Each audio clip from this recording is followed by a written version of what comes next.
अस्सलाम वालेकुम दोस्तों, अगर आपके पास एक टेलीनार सिम है, उसका नंबर आपको नहीं पता, तो आज की इस वीडियो में मैं आपको बताऊंगा कि आप अपने टेलीनार सिम का नंबर किस तरह बहुत ही आसानी से जान सकते हैं। तो बहुत ही सिंपल और आसान सा तरीका है, आइए देखते हैं कि किस तरह आप बहुत ही आसानी से अपने टेलीनार सिम का नंबर जान सकते हैं।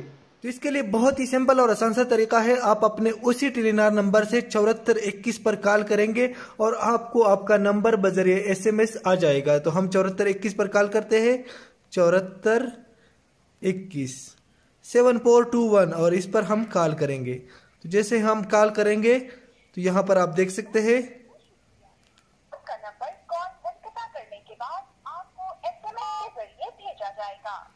सब इस्तेमाल करने का शुक्रिया। तो जिस तरह आप कॉल करेंगे, आपको कॉल जैसे ही कट जाएगा तो आपको बजरिए SMS आपका नंबर आ जाएगा। तो यहाँ पर आप देख सकते हैं मस्जिद सारिफ आपका मोबाइल नंबर है 0344 25 87 530। तो यही मेरा मोबाइल नंबर है और आप देख सकते हैं मुझे SMS के जरिए आ चुका है। तो इसी तरह आप बहुत ही आसानी से अपने किसी भी टेलीनार नंबर का नंबर जान सकते हैं। तो दोस्तों यही पूरा प्रोसेस था। आई होप कि आप दोस्तों को वीडियो पसंद आई होगी। वीडियो पसंद आई हो, थोड़ा सा भी हेल्प मिला हो तो वीडियो को लाइक जरूर करें, और मजीद इस तरह की अच्छी और मालूमाती वीडियोस के लिए हमारा यूट्यूब चैनल GMTube को सब्सक्राइब करना ना भूलिए। तो दोस्तों फिलहाल के लिए बस इतना ही, मिलते हैं बहुत जल्द एक नई और इंटरेस्टिंग वीडियो के साथ। अपना बहुत सारा ख्याल रखिएगा। Thanks for watching. अल्लाह हाफिज़।